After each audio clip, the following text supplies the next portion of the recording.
Hello, everyone. I'm Lobby Clint. Welcome to Inner Peace Time. As always, it's great to be here online with all of you, whether you're watching from Zoom, YouTube, or Facebook. So, hello again, everyone. Hi, Krista. Hello, Kaisi. Hello, Kev. Hi, Itim. Thanks for joining here on Zoom. Also, hello, Julie and Hakuso on YouTube, and everyone watching on Facebook. As always, I am streaming to several pages at once, so if you don't see my face at the top corner, very likely I can't see your comment right away, but I'll always go back and reply, as you all know. It's great to see you all, and I hope everyone's been doing well and having a nice weekend so far. Hello, Gwenyan. Thanks for saying hi on Facebook. So, as always, when we're about to meditate together, one thing that's really important is actually what you do right before this. Now, what I mean is, it's what we call the transition period, a time that's like a buffer period. It's a time for us to adjust from our regular day to meditation time. Sometimes you go right into it, it's not too bad. But sometimes, if you had some drama going on right before, that drama's gonna stay in your mind. So that's why it's good to have some kind of transition period. One thing you can do is play some music, sometimes a walk in the park, sometimes even a nap. Sometimes I do that. Really, whatever works for you that helps you kind of start to let go a little bit of whatever was going on, helping you reset and restart. That way, when it's time to meditate, we can enjoy it because we don't have that much time together. It's just a full hour of us hanging out together, getting some time to meditate and some time for Q&A. So, as always, whenever you're practicing on your own and when we're practicing together, quality over quantity.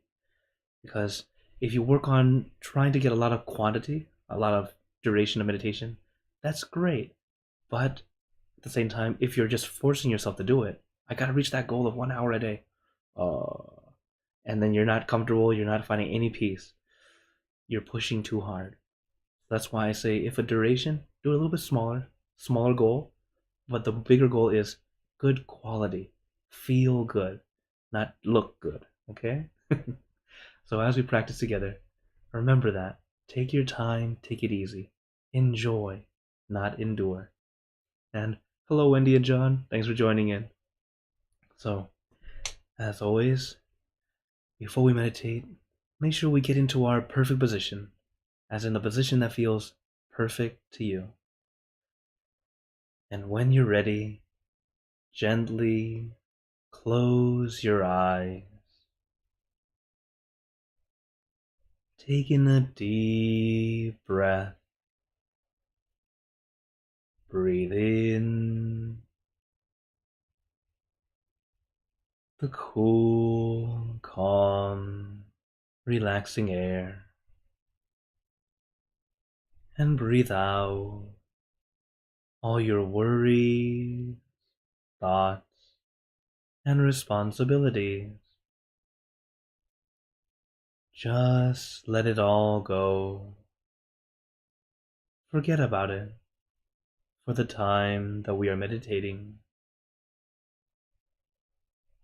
Just breathe in, breathe out. Let each breath of fresh air help you become more relaxed, more comfortable. Take in a few more deep breaths, as this is a natural and easy way to relax. And once you are ready, you can return to normal breathing. And before we continue, remember to let go of all your expectations. Whatever you think or know is supposed to happen, forget about it. Let yourself feel as innocent as a child. No worry, no regrets, no responsibility. Just innocent and free. Not a care in the world. We're all just relaxing with our friends.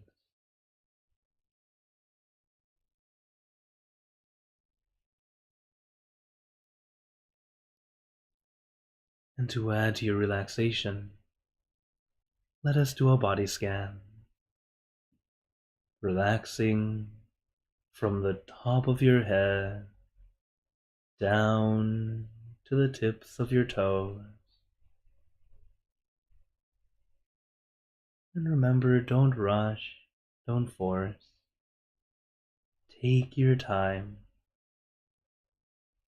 As we meditate, we're learning how to slow down, not trying to speed up. So relax every muscle in your body, little by little, adjusting to feel nice and comfortable. And even after we've gone into silence, if your mind or your body feels a little discomfort, it's okay to move. It's okay to make adjustments. The old way they teach meditation was to say, sit still, don't move. It's not wrong. Only we perceive it incorrectly. It was simply, sit still, don't move. Nowhere does it say, tense up and be uncomfortable. It's that people back then were already very comfortable, laid back, very much taking it easy all the time.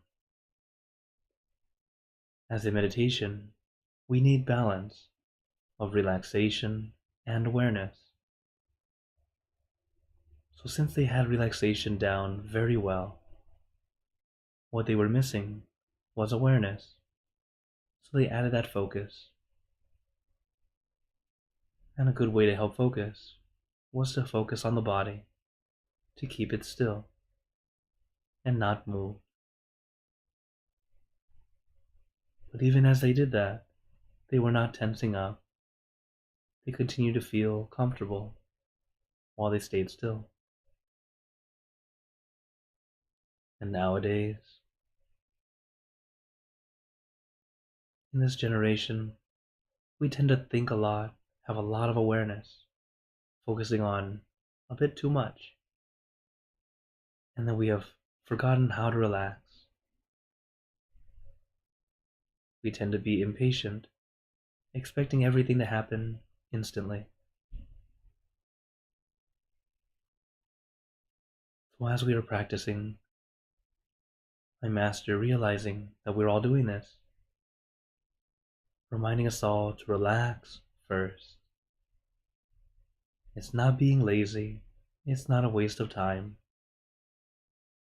It's a very important foundation to help us improve easily and actually quickly too. Helping us find our center, finding our balance, easier and easier. But even though it's very simple to say, it will take time and practice to do.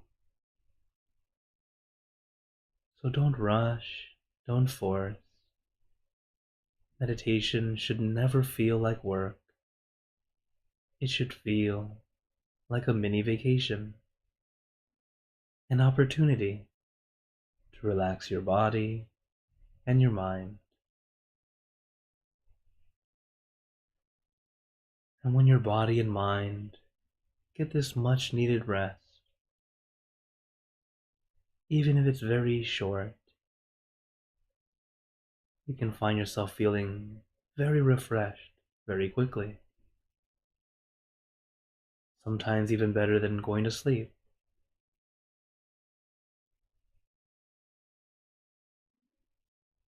I tend to meditate as a way of a power nap. As many of us have heard of a power nap, where you take a nap for about 20 minutes, and then you come back up and do what you gotta do. The meditation can be very similar.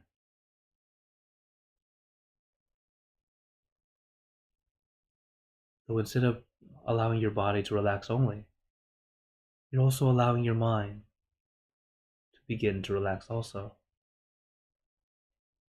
giving you a deeper cleanse, deeper clarity, allowing our body and mind to work more efficiently.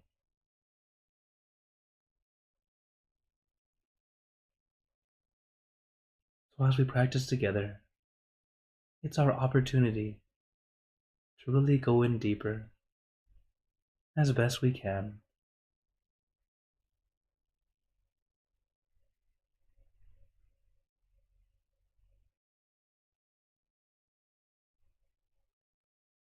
As meditating in a group is always so much better than meditating alone, especially when you're first starting out.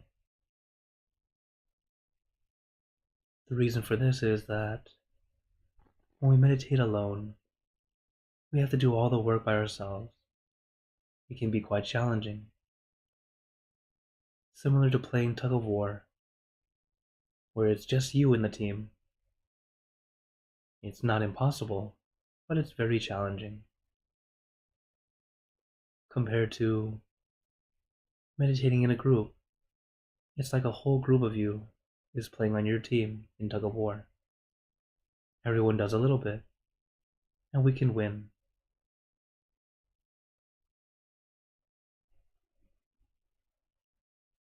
So take your time, relax your body, relax your mind. If you ever get the opportunity to meditate in a group, I absolutely recommend it, especially if it's a meditation center, a place where people truly meditate and know what they're doing. The next best thing is here online together. We might not be physically close. The fact that we're meditating together somewhere on this earth, it is quite helpful. Our energies are still helping each other.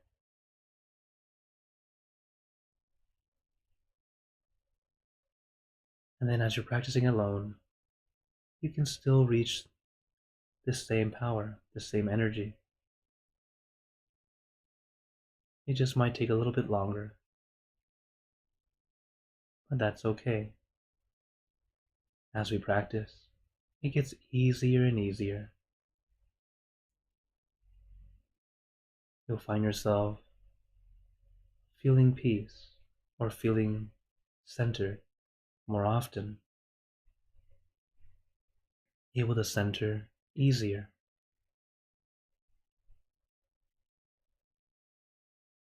But as always, take your time. There's no need to rush, no need to force.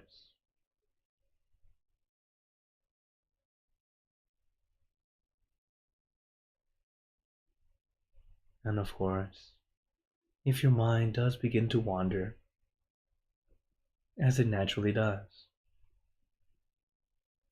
don't be frustrated or annoyed. You are normal. Instead, be happy that you caught yourself. Because when you're aware, you can do something about it. So when you're aware that you have a wandering mind, just gently bring it back to your center, back to your object. And if it still wants to wander, another tool I recommend is a mantra, a sound, a word or phrase, something that helps you feel calm and peaceful, or at least relieved. A funny mantra one of my monk friends used to use back in his first years as a monk. He said his mantra was, "What the heck? What the heck?"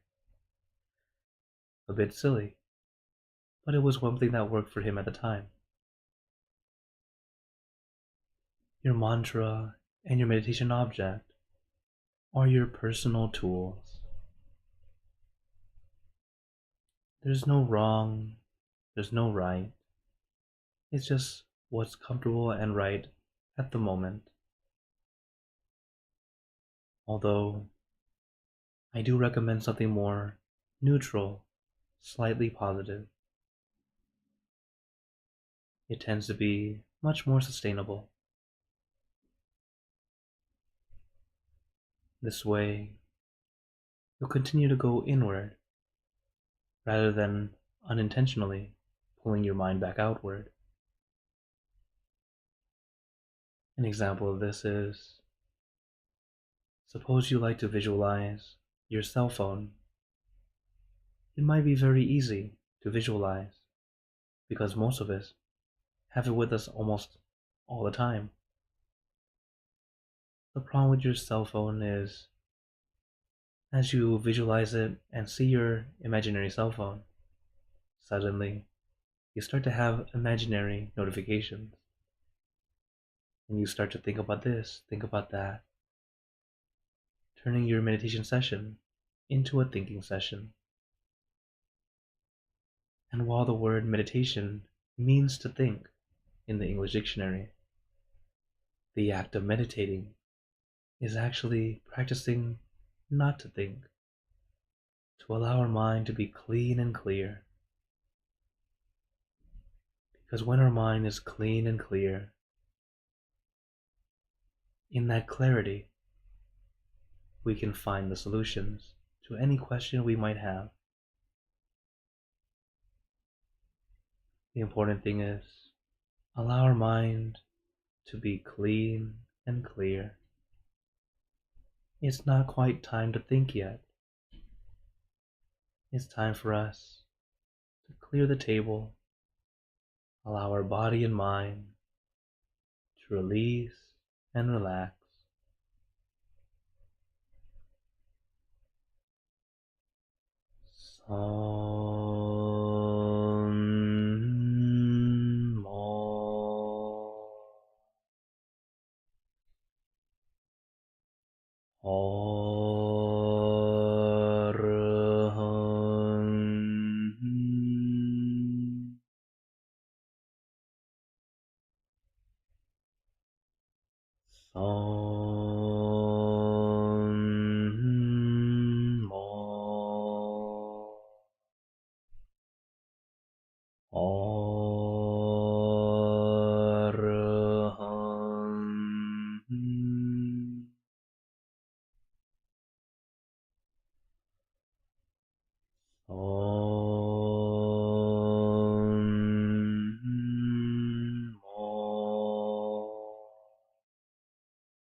And now, let us continue in silence, letting our mind be calm, clear, and peaceful.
Remember, take your time.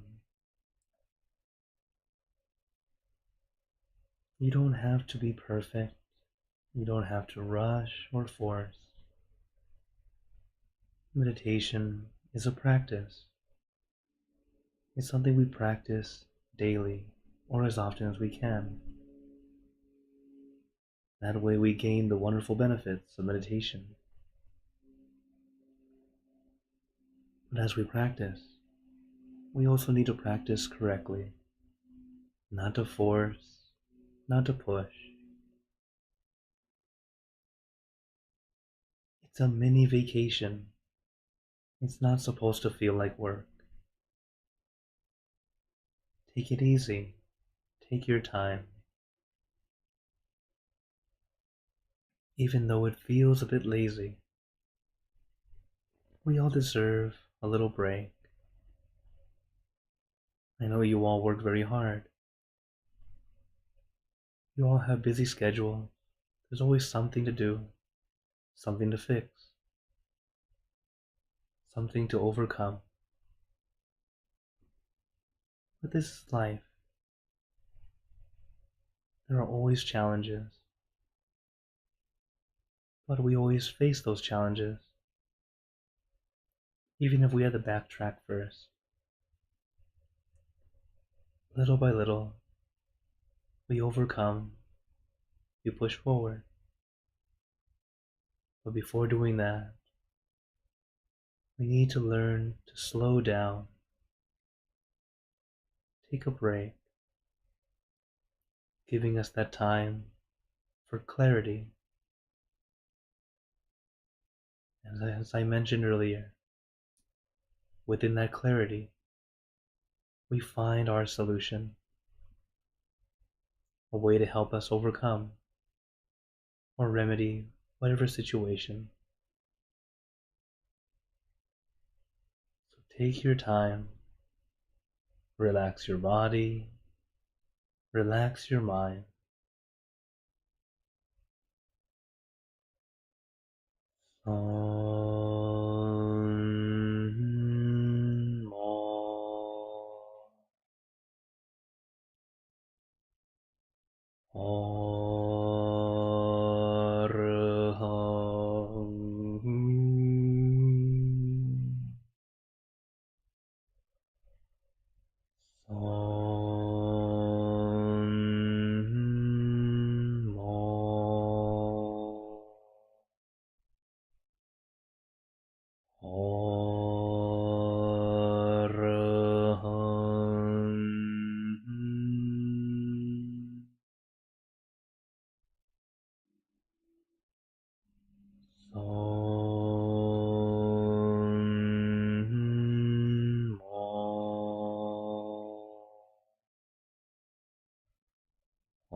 Now, let us begin spreading loving kindness. Spreading loving kindness is like spreading out your heart, sending out good intention to all beings. So let us visualize our object as we have been doing, and imagine that your object becomes crystal clear, clean and bright, and at the center of your object there is a bright light. This light is very special. All those who touch this light are instantly happier, healthier, and more at peace.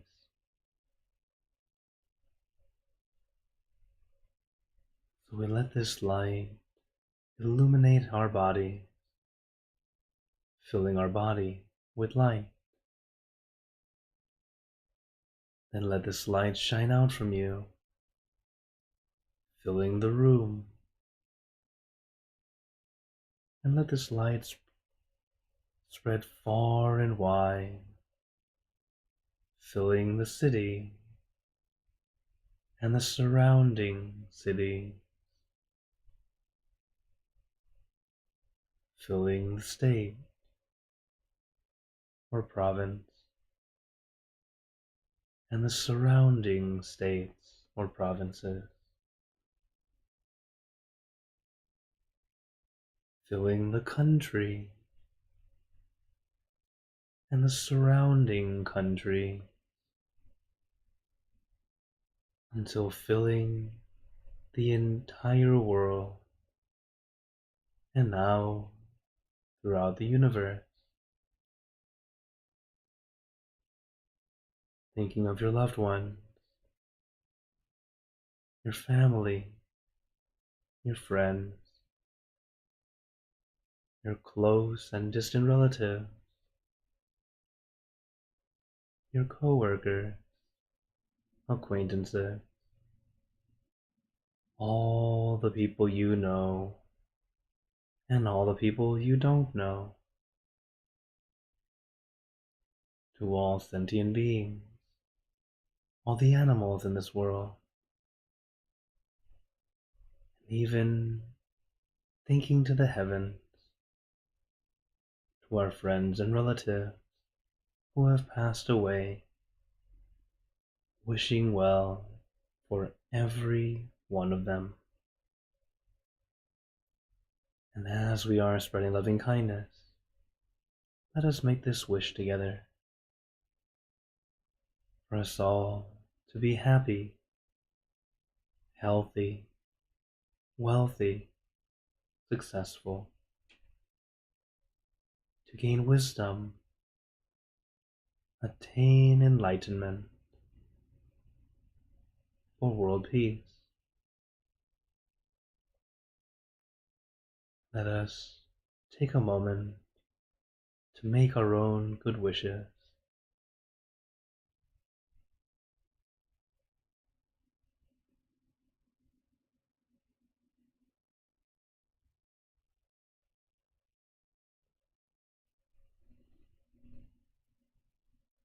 Sappe Buddha Varapata Pace Kananchayang Palang Arahanta Nanjate Jainarakam Pantami Sapaso Sapaputanupavena Sapatamanupavena Sapasankhanupavena Sattha Soti Bhagwantu Te.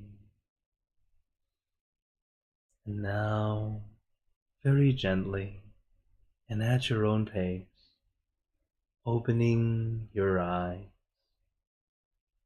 Take your time as we slowly come back. You can take in a few deep breaths, do a little stretch if you'd like, as we slowly come back.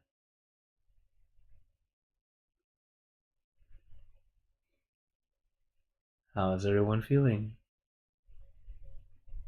As always, take a moment to notice how you feel right now compared to when we just started. Notice that difference. Sometimes it's very subtle, sometimes like night and day. Each time we practice, it's good to compare at the end, that time we call considering, to see what worked, what didn't work. But never do it during the session. That becomes expectation. So allow yourself to experience and then continue to go inward, little by little. So before we go into questions and comments, as I see a few questions on YouTube already, I'd like to share some words of wisdom with you all from my master Longpa Mashiyo. For today, the quote is, "Life is challenging." So of course, life is not smooth as silk at all times. Sometimes it's up and down, like mountains. Mountains in the jungle. Some are small, some are large, some are tall, some are short. But whenever you face those challenges, there is no need to be wary or discouraged. You can lose everything except your peace of mind. Hold the willpower to overcome those challenges. Fight with our wisdom and high spirit whenever you feel down. This is a nice quote to remind us, yes, there will be challenges in life. That's just part of life. There's always something. But just because there's something doesn't mean you give up. You actually have a lot more power and amazing energy within you than you think. Keep that peaceful energy with you. That's what will help you move forward. So that's why we practice. Practicing to regain that peace, regain that good energy. That way, whatever you face, it makes it a little bit easier. Until eventually, you might start off like a flickering candle. Just barely getting by. Little by little, your candle becomes brighter and brighter. Till eventually, you're like the sun. Light's not going to go out anytime soon. So, keep practicing. Little by little, you'll cultivate more and more of this good energy. And find peace easier. Okay, so now I open the floor to you all. And first, let me say hello. Hello, Enya. Thanks for joining in. Hello, Annie. Thanks for joining here on Zoom. Also, hello, Jenna, Lisa, and Anna Maria. Thanks for joining in. Okay. Oh, and on Facebook, I see Ringo and Jintana. Thank you very much for joining. Okay. Oh, and who's this? And Annie. Okay. Thanks for saying hi on Facebook also. Oh, and Linda. Saying more names little by little. So, with the first question, as I see here, on YouTube, Hakuzo was asking, alright, if karma is constantly collected each life and is passed on, how is it we do not get overwhelmed by karmic effects from many past lives? Actually, it's because a lot of this stuff, think of it as, so like I mentioned before, the pool of water. Think of the water as our goodness and the salt like the bad karma, the sin, you could say. So while we have that good and bad within us, depending on what it is, it will start to take effect. And also depending on how much we have. And while of course our water, we would like it to be clean and pure, but think of the goodness as different flavors that might be, I guess we could say, let's think of it like different flavors of sweetness, maybe different kinds of fruits, I guess. And some kinds of flavors or some kind of goodness brings about some kind of positive event, while some kinds of bad karma bring about different kinds of an effect. The thing is, every single day we're always using up some kind of karma, both good and bad. Why sometimes you're like, oh man, everything's going my way. You have a lot of good karma at the moment. You have a lot of that water, a lot of purity that's still within you. Some days you're just like, oh, it's just not my day. It's always unlucky. Nothing's going the right way. You're a little low on water. The salt is coming up. So why does this not overwhelm us? It's because we've always been living with it every single day. In fact, some of the things that we're so used to, what we feel is normal, is actually different karmic events. Here, for example, the fact that we need to breathe in, breathe out. we feel this is natural, this is how we live, right? But try breathing in and not exhaling, or exhale and don't inhale. Either way, you can die. You feel suffering, you feel that pain. And it's something we do every day regularly without even thinking. But this is actually part of the karma. Even eating and drinking, we need to eat to survive. And eating alone is not enough. We have to let it out. It has to become waste. We don't just simply eat. See, going in is suffering when we don't have it. Not letting it out is also suffering. So you see, we're always suffering in some way, and this is the karma that we continue to go on. It's just a lot of these things that we don't think of it as karma, or we don't think of it as like negative or unnatural. So there's always something going on. There's it's there's a lot we could talk about later. So yeah. All right. Next question. Lisa is asking, do monks believe in the Armageddon, where the world is at the end, or at the end time? Um, in Buddhism, we do have an end of the world, though it's more of a cycle. So it ends and then it comes back, and then it ends and it comes back, and it's happened uncountable amount of times. Also, it's not as close as we think it is. So at least in Buddhism, at least Buddha said, yeah, it does happen, but it happens so far along down the line that it really doesn't matter for us to worry about it. So yeah, we do believe that there is an end, at least the end of the world, but it doesn't mean the end of everything. It's just a restart, like a restart. Okay. All right. Oh, Jenna's saying I appreciate the relaxing background. Yeah, I'm very glad you liked it. Actually, the background today was actually thanks to my brother. He took this video when he was in Catalina Island in California, when he used to work there.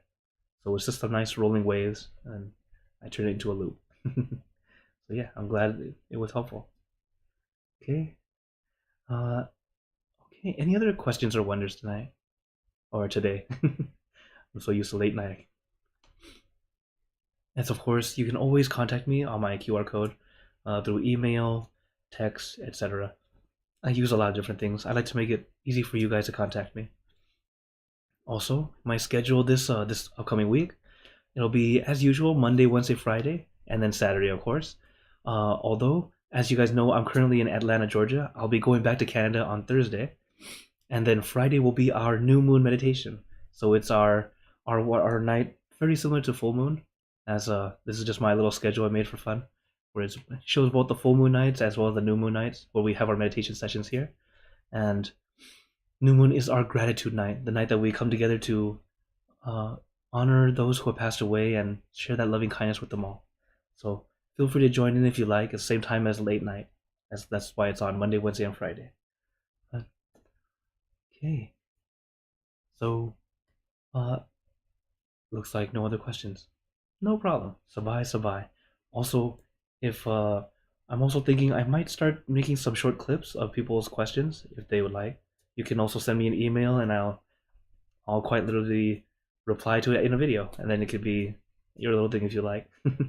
So feel free to email me and ask me questions anytime, as I'm always very glad to connect with you all. So before we go, I'd like to give you all a blessing. May you all be blessed with happiness, good health, wealth, success in your lives. May you be surrounded by good friends who will always guide you into light, in times of darkness and in times of need. And when you close your eyes to meditate, may you attain inner peace easily and quickly in every lifetime. So thank you again, everyone. Have a wonderful day or night wherever you're watching from. And remember, a smile a day keeps the stress away. So everyone, keep smiling, and let's brighten up the world together. So for everyone on YouTube and Facebook, see you guys next time. For those on Zoom, feel free to stay longer and we can chat. Take care, everyone.